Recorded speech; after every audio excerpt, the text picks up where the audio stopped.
So, it has been a few months since Final Fantasy VII Rebirth has released, and I think almost everyone has had the time to complete and digest everything in the game by now. Well, one of the biggest things about Rebirth is its massive, sprawling, and beautiful open world. It's comprised of different big open regions that vary in terms of geography and visual. It's something like The Witcher 3 with its regions, but here they are all seamlessly interconnected. Which region was the worst, which region was the best, has been a big talking point since the release, and everyone has their own preferences. In the same way, every region in Rebirth has its own advantages and maybe disadvantages. In this video, I'll be ranking and yapping about all the main regions in Final Fantasy VII Rebirth. Now, keep this in mind that this ranking is solely based on the regions in terms of the open world navigation, art direction, music, vibes, etc. etc. I'm not taking in account the chapters or whatever happens in the main story. So, without wasting any time, let's just get into it. I'm really sorry to all the Cosmo Canyon fans if there are any, but this is my least favorite region in the game. The fact that this is the second region in a row which was annoying to navigate doesn't help it. Because at that point you just get tired of trying to clear out all the open world activities because of how much of a chore it is to reach them now. This region is beautiful just like every other region in this game, but it also doesn't give any major vibes when you're exploring it except for the main city Cosmo Canyon. The gliding was fun at first, but it quickly became frustrating when you had to go around trying to look for gliding ranges and then just glide for minutes and minutes to reach the next open world activity. At number 7, we have Gongaga region. Well, who could have seen this coming, huh? The main problem here is the same as the one with Cosmo Canyon region. It's frustrating to navigate, but to be honest, I didn't hate Gongaga as much as everyone. Yes, I agree, at first it was really annoying trying to find the right mushrooms just to reach Intel Activation 4 or something. But when I came back to Gongaga to do the endgame side content, I had kind of grown used to the exploration in this region. I didn't have much trouble in navigating the region at that time. So yeah, I'm not a big hitter, but I can still see why people might not like this. But even if Gongaga is not fun to navigate, it's really good to look at. The art direction, the visuals, the music here are top notch. Gongaga village is incredibly well crafted, and this region honestly might be the single best looking region in the game. And I know it was purposefully created to be like a maze, like how it would be to navigate a jungle, but if the navigation wasn't such a pain in the ass, it had potential to be the best region in the game, I would say. Cutting it at number 6, we have Meridian Ocean. Now, there isn't much to do here, but I like it. Just cruising around in the tiny Bronco is a feeling. And I won't lie, before the Meridian Ocean and the open seas unlocked, I did not know that all the regions in this game were seamlessly interconnected. I thought they were all like separate hubs and regions except for Gongaga and Coral. But imagine my surprise when I found out that you could just travel between them in the tiny Bronco seamlessly without any loading, which for me just made it even more fun going back and forth doing the last few side quests. And there's also pirate grottos in this region which are pretty decent to find and fight the enemies there. At number 5, we have Northwood. I didn't really know if it was valid having this here, but I just included it just in case.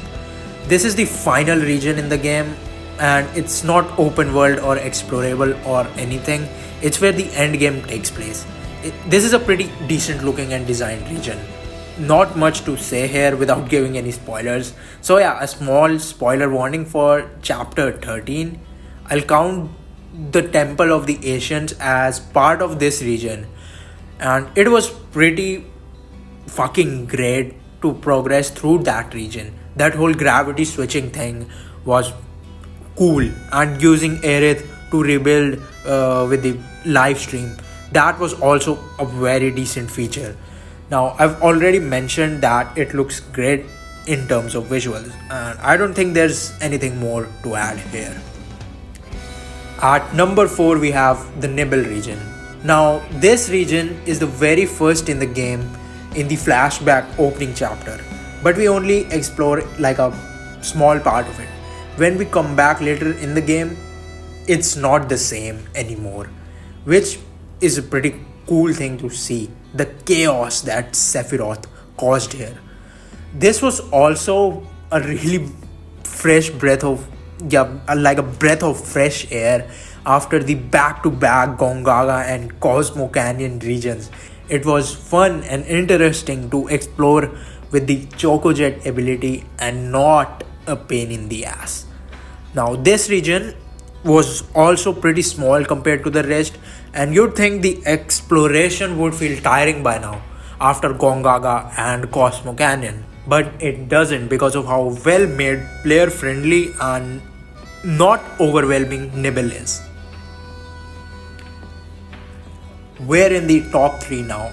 At number 3, we have the proper first region of the game, the Grasslands. To be honest, I have no complaints here. This had geographical variety from the swamps to the grasslands to the city of Calm and the surroundings of Calm. It was all great, and this region has some of the best exploration music in this game. The On Our Way and the instrumental version of Hollow are two of my favorite tracks from the overall incredible soundtrack. I don't have anything much to say about this region other than it's really great and a wonderful experience to explore. It's pretty simple in terms of hurdles and navigation variety, but that just does a great job of making it a great starter region. Now, this is probably a lot of people's favorite region in the game, and that's totally fair in every single way. It's the Coral region. This is the biggest region in the game, and it has the most variety. It has two of the biggest attractions in Costa del Sol and the Gold Saucer, both of which are incredibly peak and two of the best parts of the game in my opinion. But Coral in itself is also a perfect open world region. Instead of having a specialized chocobo here, you get the buggy. Traversing through this region in this buggy and clearing out all the objectives and doing all the side quests is just really satisfying. Both North and South Coral are great in their own ways. There's the wheelie with which you can traverse through the Costa del Sol resort, the beach paradise of the game, and the vibes there are extremely good. It's like you're actually on a beach. And I can't even begin to glaze the Gold Saucer. It's just great in every single way. There's a plethora of mini games, and it's just a work of art in terms of design and visual direction. Overall, Coral is a fantastic region which you'll probably never want to leave when you reach it. The best region in the game for me is Janun. Not only is this where one of the best story sequences takes place, it's also my favorite region to explore. The mountain chocobo climbing is the added layer of navigation that gives the game variety and doesn't feel frustrating unlike Gongaga and Cosmo Canyon.